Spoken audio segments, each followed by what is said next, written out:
Bismillahirrahmanirrahim. Assalamualaikum warahmatullahi wabarakatuh. Bertemu lagi dengan Bu Wilis pada mata kuliah promosi kesehatan.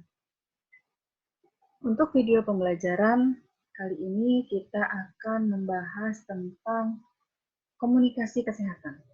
Ya, apa itu komunikasi kesehatan? Ya, bagaimana menggunakannya? Kita lihat.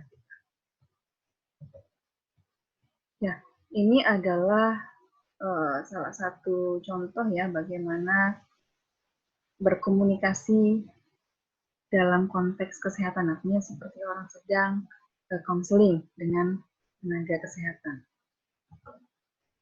Nah, komunikasi kesehatan artinya komunikasi pun sebetulnya itu adalah sesuatu yang sangat penting. Coba kita baca, kita lihat dari gambar ini, ya. Gambar yang sebelah kiri, kalau kita baca adalah ini dok, saya bawakan sampel urin merahnya. Siapa tahu bisa dijadikan obat merah. Nah ini kan tidak sesuai dengan instruksi bisa jadi, ya.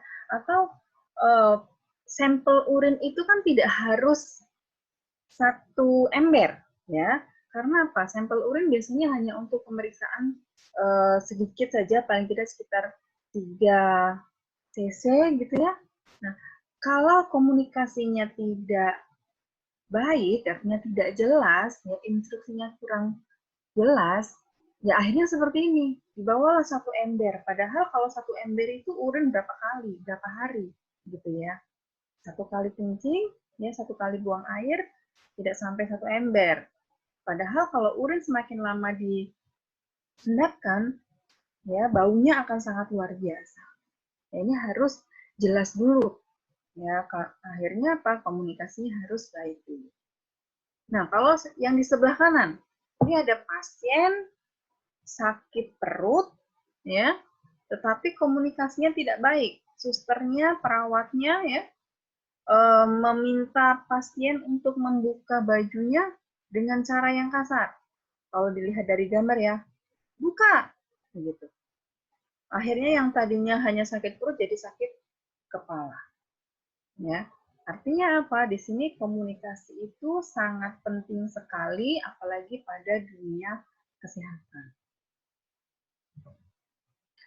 Ya, kita lihat secara komunikasi ya. Komunikasi ini menurut The Healthy People 2010, ya, tidak ada jalan lain untuk mensukseskan kesehatan masyarakat kecuali memanfaatkan jasa dari komunikasi.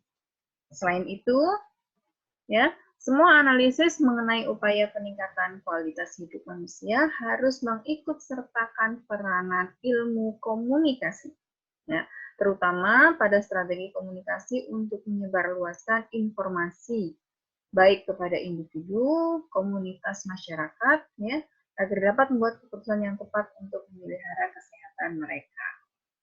Ya, kita di Promtos itu, di promosi kesehatan, yang paling utama adalah komunikasi. Kalau komunikasi kita tidak baik, bagaimana ilmu yang akan kita berikan kepada masyarakat ini akan masuk, akan mereka terima, sehingga kita harus memilah ya, komunikasi yang baik, yang cocok, yang pas, disesuaikan lagi dengan siapa audiensnya, siapa yang kita berikan konselingnya atau yang kita berikan pendidikan kesehatannya melalui komunikasi ini.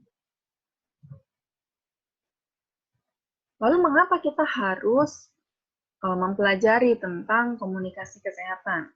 Nah, di sini ada hubungannya dengan konsep kesehatan, terutama tentang informasi kesehatan dan promosi kesehatan. Tadi ya yang saya sampaikan ya, bagaimana caranya kita memberikan informasi dan juga melakukan promosi kesehatan.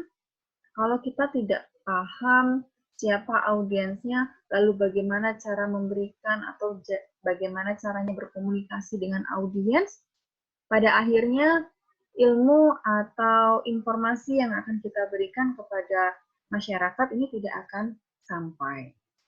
Sehingga kita memang wajib harus mempelajari bagaimana caranya berkomunikasi.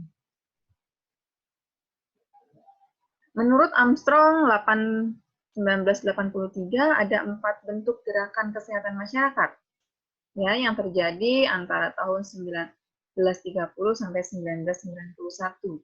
Yang pertama yaitu adanya gerakan karantina untuk melokalisir para penderita penyakit menular ke suatu tempat tertentu, seperti tertutup ya, seperti sekarang ini, yang terpisah dari masyarakat agar penyakit tersebut tidak menular ke orang lain.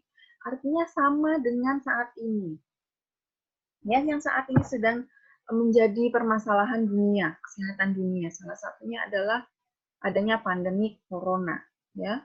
Bagaimana orang yang sudah teridentifikasi corona, ya, COVID-19 atau yang masih ODP ataupun PDP harus mengkarantina. Nah, pengertian dari karantina itu sendiri harus benar-benar dipahami.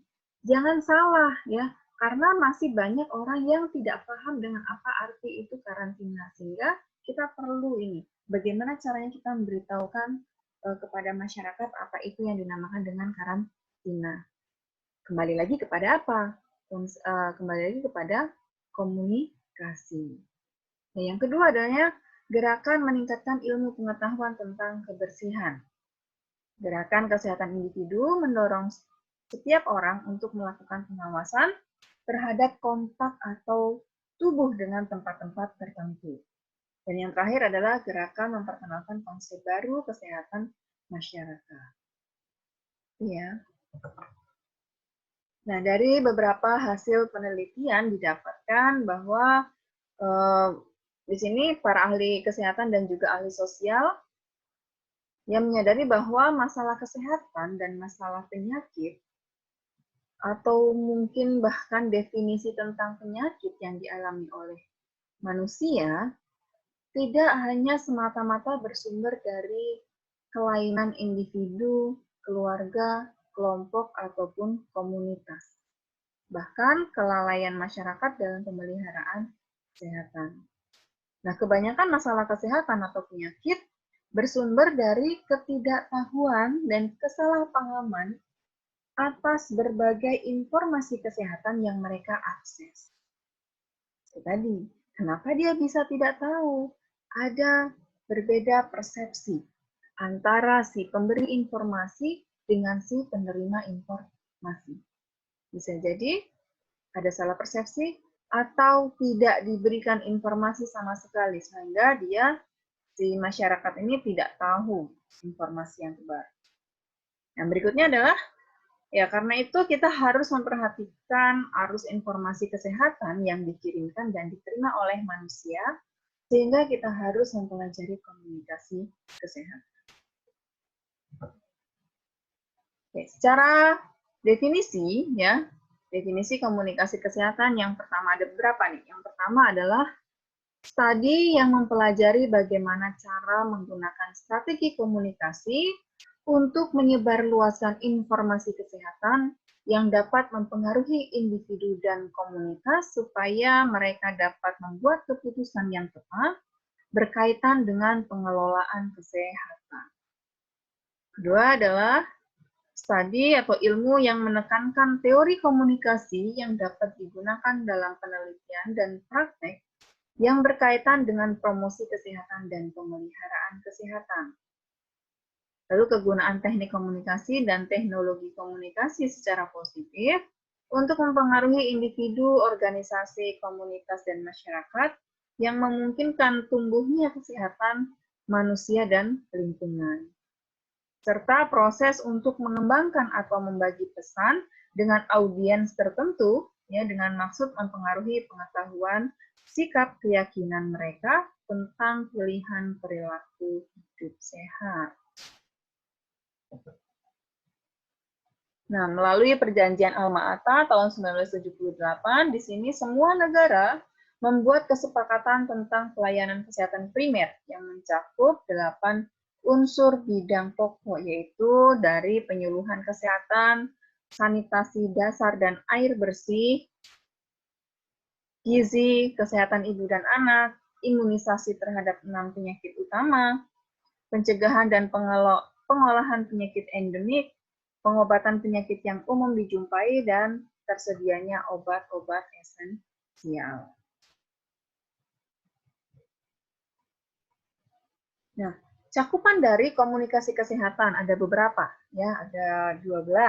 Yang pertama adalah komunikasi persuasif atau komunikasi yang berdampak pada perubahan perilaku kesehatan melalui adanya promosi kesehatan atau konseling atau yang lainnya.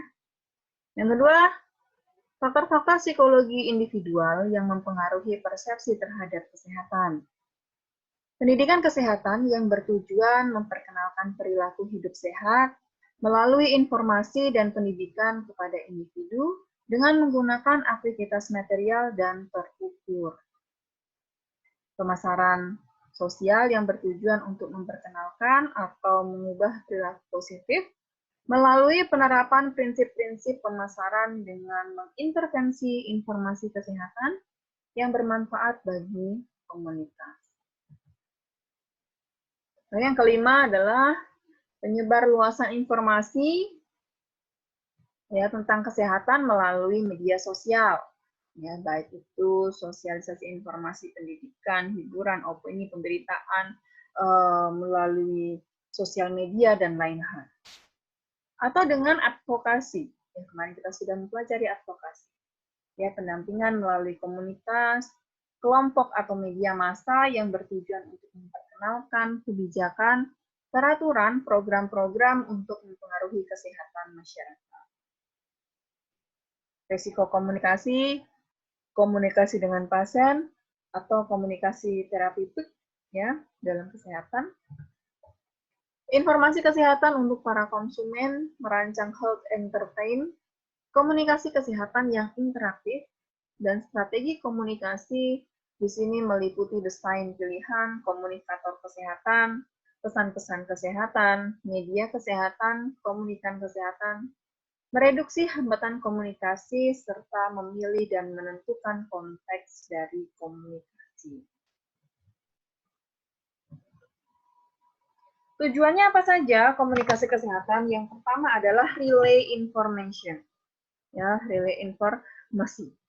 Lalu yang kedua, enable informed decision making, promosi health behavior, ya untuk promosi, promote peer information exchange and emotional support, promote self-care, dan manage demand for health service. Ya, beberapa tujuan ini adalah dari tujuan strategis. Lalu dari tujuan praktisnya, menurut Taibi Kahler, ya, tujuan khusus komunikasi kesehatan adalah untuk meningkatkan sumber daya manusia melalui beberapa usaha pendidikan dan pelatihan. Yang pertama bisa dengan meningkatkan pengetahuan, baik itu pengetahuan masyarakat, ya melalui konseling atau promosi kesehatan penyuluhan dan lain sebagainya. Meningkatkan kemampuan dan keterampilan komunikasi efektif serta membentuk sikap dan perilaku berkomunikasi. Apa saja komponen-komponen atau unsur-unsur komunikasi? Ya, yang pertama adalah komunikator. Ya, komunikator atau orang yang menyampaikan pesan. Kalau kita sebagai seorang perawat, ketika memberikan informasi atau melakukan penyuluhan, nah kita yang memberikan penyuluhan, nah inilah yang disebut dengan komunikator. Orang atau siapapun yang memberikan, yang menyampaikan pesan, yang memberikan informasi, yang menyampaikan tentang pendidikan kesehatan, ya baik itu melalui konseling, ataupun penyuluhan, ataupun yang lainnya, ya ini disebut dengan komunikator. Lalu pesan ini adalah isi, atau ide atau informasi yang disampaikan. Pada saat kita melakukan penyuluhan, ya kita melakukan penyuluhan tentang apa? Misalkan kita penyuluhan tentang hipertensi, berarti pesannya adalah hipertensi. Media atau sarana komunikasi. Nah, ini media harus lagi disesuaikan dengan bagaimana teknik memberikan informasinya. Ataupun selain itu adalah siapa audiensnya.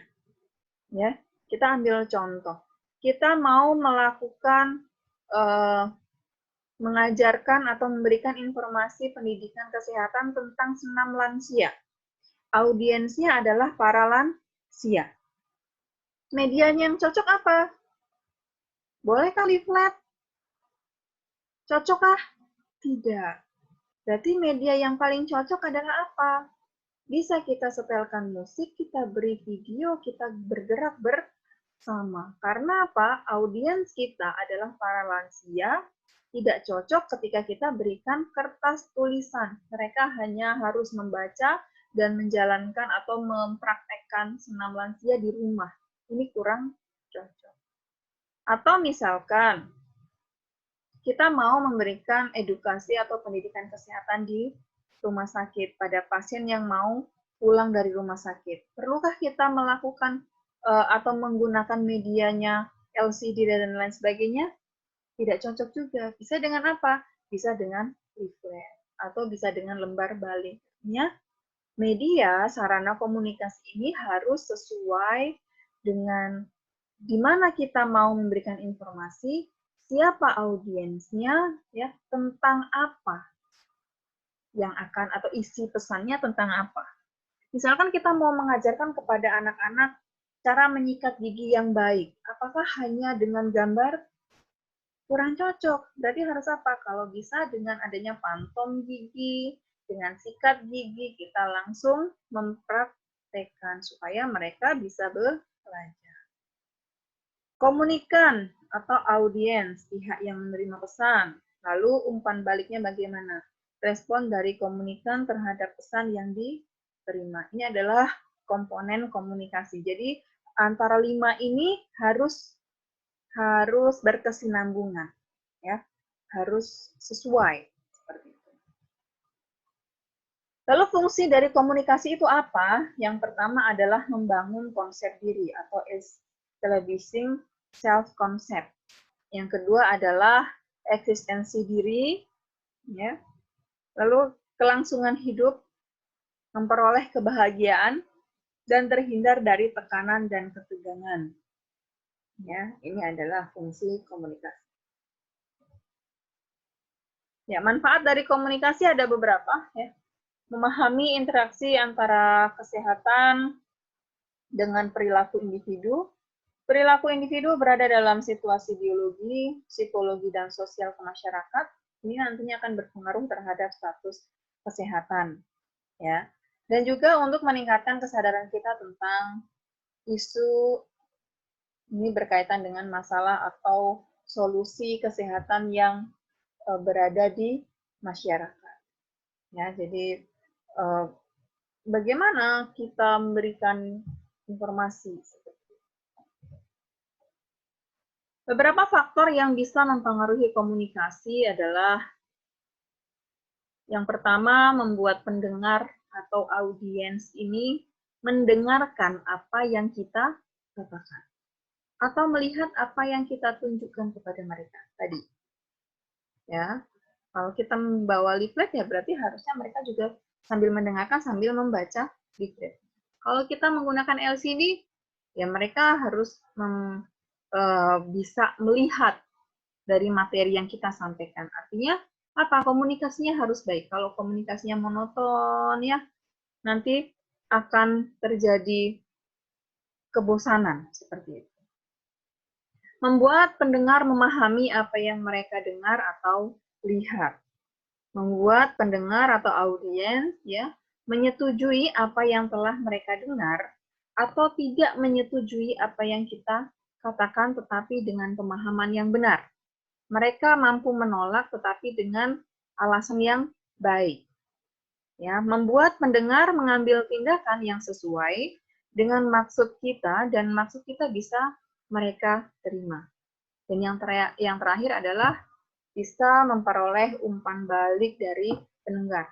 Bisa dengan kita memberikan pertanyaan atau kita membuka sesi diskusi tanya jawab supaya apa yang belum dipahami oleh audiens mereka akan tanyakan.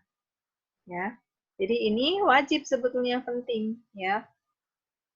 Kalau misalkan di sini audiens tidak mendengar, sehingga tidak memahami, pada akhirnya tidak akan ada yang namanya perubahan perilaku. Tidak akan mendapatkan umpan balik dari audiens, ya. Tidak akan ada yang berubah. Artinya apa kalau tidak ada yang berubah? Bisa jadi komunikasi kita yang salah, atau bisa jadi audiens yang tidak paham dengan bagaimana caranya kita berkomunikasi kepada mereka.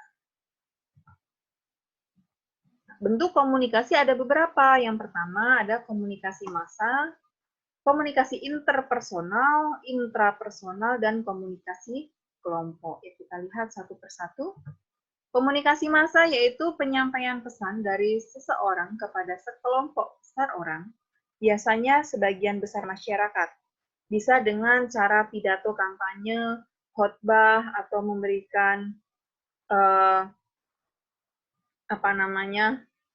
konseling, bukan konseling, penyuluhan, begitu ya, sebagian besar orang. Begitu. Kalau konseling biasanya memang hanya untuk individu atau keluarga kecil saja. Tapi kalau untuk komunikasi massa, kita sudah jelas massa berarti orang banyak. Komunikasi intrapersonal di sini adalah penyampaian pesan seseorang kepada dirinya sendiri. Berbicara dalam hati sebelum bertanya di dalam sebuah forum diskusi atau berbicara dalam hati menyesali keputusan yang telah diambil. Nah, ini saya sering melakukan. Artinya bicara dengan diri kita sendiri. Karena apa? Apa kata hati kita itu sebetulnya yang paling baik. Kenapa? Karena hati kita yang mengenal diri kita sendiri. Sehingga sebelum berbicara seharusnya kembalikan dulu apa yang akan kita ucapkan itu ke diri kita. Ya, kalau kita paham, kita bisa memahami apa yang dimaksud, atau kita dengan apa yang kita sampaikan ini tidak menyakiti hati orang, ya, boleh silahkan ditanyakan kepada orang lain. Kalau interpersonal, penyampaian pesan dari seseorang kepada orang lain bisa bersifat dua arah, secara verbal atau non-verbal. Misalkan konseling, ya, bidan dengan kliennya, perawat dengan pasiennya, dokter dengan pasiennya, dan lain sebagainya. Artinya ada dua orang, ya, bisa dengan pasiennya ini mendengarkan saja atau kita dengan berdiskusi. Lalu pada komunikasi kelompok, ya, komunikasi kelompok di sini termasuk salah satu bentuk komunikasi interpersonal, menyangkut komunikasi seseorang dengan beberapa orang lainnya, yang disebut dengan kelompok kecil adalah kelompok yang terdiri dari 3 sampai 10 orang. Anggota kelompok masing-masing menyadari keberadaan anggota lainnya. Mereka memiliki minat yang sama dan atau bekerja bersama untuk satu tujuan. Ya, kalau kita lihat bagaimana perkembangan kesehatan masyarakat di masa depan, ya, ada sudah mulai dipublikasikan atau dibuat telehealth atau aplikasi telekomunikasi dan teknologi komputer untuk memperluas spektrum informasi mengenai kesehatan masyarakat dan obat-obatan. Ya. Yang kedua adalah interactive health communication, interaksi antara individu dan konsumen pasien memberi pelayanan kesehatan. Consumer Health Informatics, informasi kesehatan yang difokuskan kepada konsumen, dan telemedicine atau aplikasi komputer yang secara khusus melayani klinik. Ya. Nah, ini artinya adalah apa? Pemberian